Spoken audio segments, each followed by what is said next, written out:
From Sir Francis Drake to Sir Henry Morgan, John Hawkins, Thomas Cavendish, and so many others, the pirates of Shakespeare's lifetime are infamous from coast to coast. You probably recognize their names as well as their exploits. We can all conjure up images of these fearsome fighters who raged, pillaged, plundered all across the land and seas.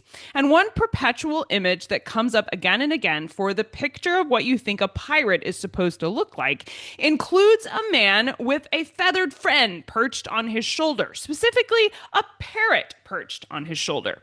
Now, in the case of England, parrots were exotic creatures, which means for English pirates to have had a parrot, they had to have gotten it somewhere other than their homeland. But where did it come from? And is this image of someone with a parrot, is that even real? Let's find out right now on That Shakespeare Life, when we ask, did 16th century pirates really have pet parrots? Shakespeare mentions parrots in his plays a total of 9 times, which was pretty significant amount of time for such a rare animal. At some point, I'd like to chase down some evidence for the idea that Shakespeare could have seen a real parrot there in London. If you know more about that, please get in touch with me. I want to know more. But chasing that down is not for today's episode. Shakespeare does mention parrots in Henry IV, Part 1, when Henry V says that ever this fellow should have fewer words than a parrot.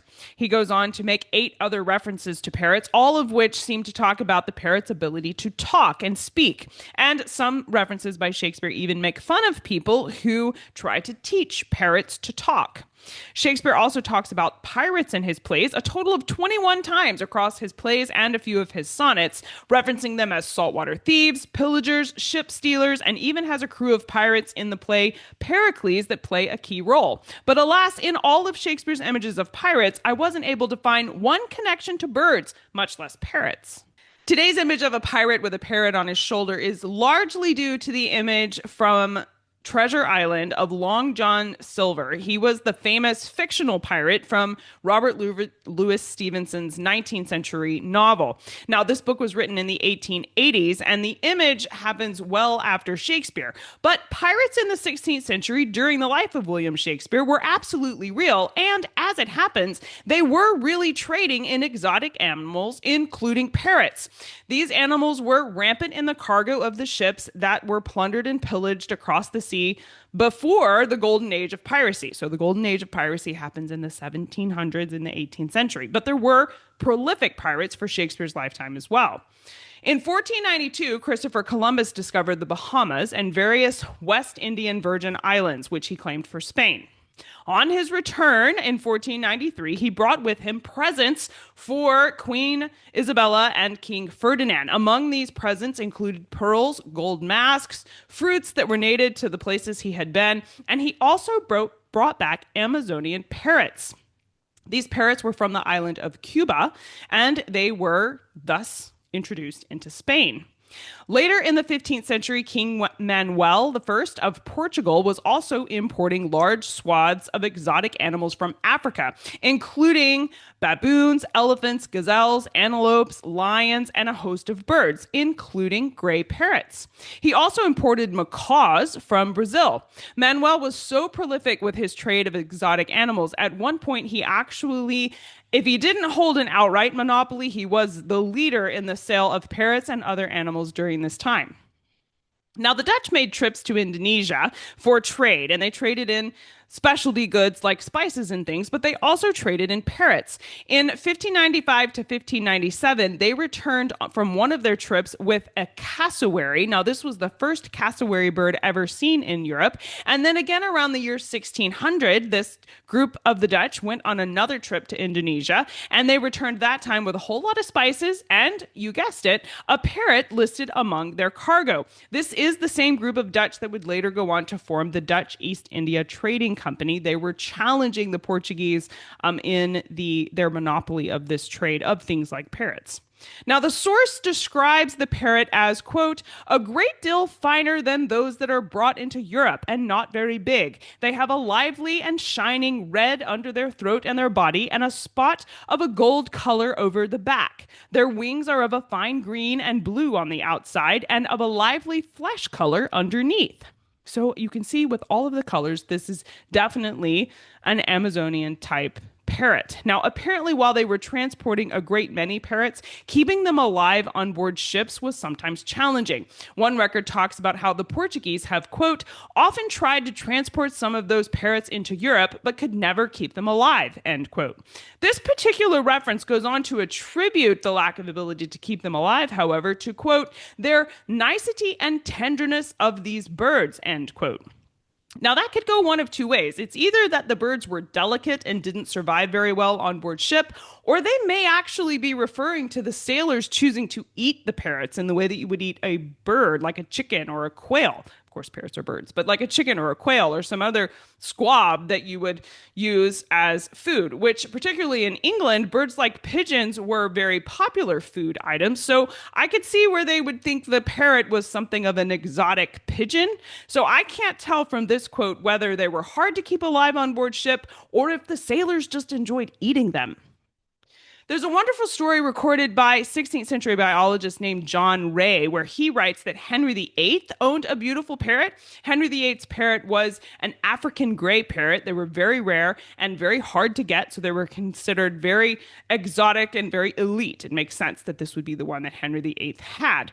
This bird was famous at court because it was taught to speak and it could talk. There's a whole anecdote about how he was involved in the con of a boatman. And anyway, you can read that story other places. But basically, parrots were in England as pets, and they had to have gotten there by being on ships. Stay with me. In 1596, Robert Cecil, Queen Elizabeth's Secretary of State, received a parakeeto from Sir John Gilbert, and Gilbert sent along some instructions that said that the parrot would, quote, eat all kinds of meat and nothing will hurt him, except it be very salt. If you put him on the table at mealtime, he will make choice of his meat. He must be kept very warm, and after he had filled himself, he will set in a gentlewoman's ruff all the day. In the afternoon, he will eat bread or oatmeal groats, drink water or claret wine. Every night he is put in the cage and covered warm. So if this was the process of keeping a parakeet or potentially just a small parrot warm and fed in England, it makes sense that you could follow those instructions on board a ship.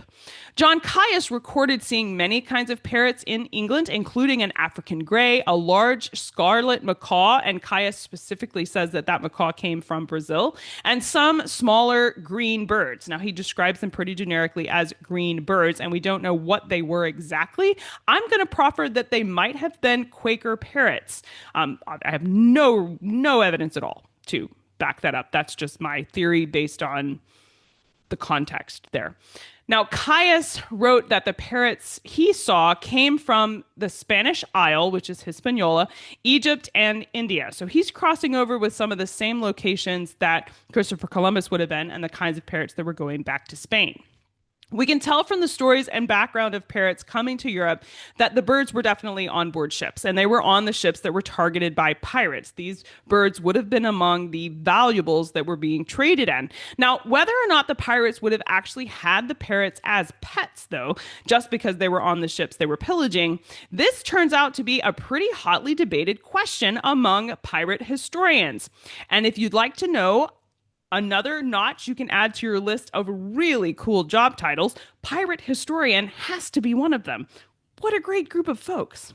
So here's where they're kind of divided. On one side, the pirate historians believe that pirates wouldn't have been a fan of birds because of how impractical it would have been on board ship, right? The living conditions on board a pirate ship didn't exactly favor themselves towards pets, especially exotic pets that might need specialty care. Now, I counter that thought with the previous records from Gilbert about the gift from Cecil to Elizabeth about her parrot.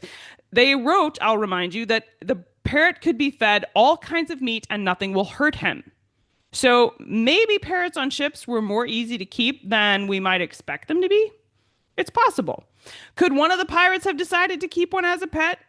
Absolutely. Which, pirates did intercept and raid ships, and they profited from reselling the goods, and that included parrots. So this one pirate history theory, because I can talk, goes that because they were so valuable and they would have been owned by people at the top levels of society, like Henry VIII. So this wasn't like it was a cheap item. The parrot would have been really expensive. So the theory goes that the pirates would have wanted the money more than the parrot, so they would have probably sold it rather than keep it as a pet.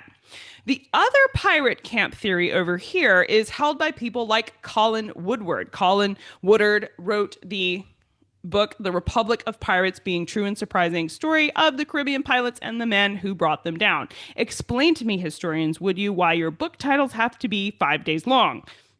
That's another topic. Anyway, in this school of pirate theory, the journeys across the ocean were considered extremely boring. They would think that it's hard to be on ship for this long amount of time, and it was bad for morale. People would get depressed. And pirates, and especially ship captains who wanted to keep both order on board ship as well as to keep the spirits up of their sailors, might have looked to animals like parrots to provide levity, entertainment, and companionship. Again, we can see a contemporary reference to this from Henry VIII, whose parrot absolutely brought levity and entertainment to the court. So the fact that the parrots could talk and were very pretty aids in that theory. As Dan Noskowitz writes in his article for Atlas Obscura, quote, pirates were traveling to exotic lands, had quite a bit of free time, had disposable income, and thus had no particular reason to restrict themselves to ordinary European pets like cats and dogs. Monkeys were not uncommon, but a parrot was more sensible. They don't eat much compared to a dog or a monkey, and what they do eat, seeds, fruits, and nuts, can be easily stored on board. They're colorful, intelligent, and funny, and for a pirate wanting to show off in port, a parrot would do nicely. No matter which theory you go with, the consensus among both branches of pirate history is that parrots were definitely on board the pirate ships due to the nature of their business. But if a pirate in the 16th century did have a parrot on his shoulder, it would have been a unique sight even then.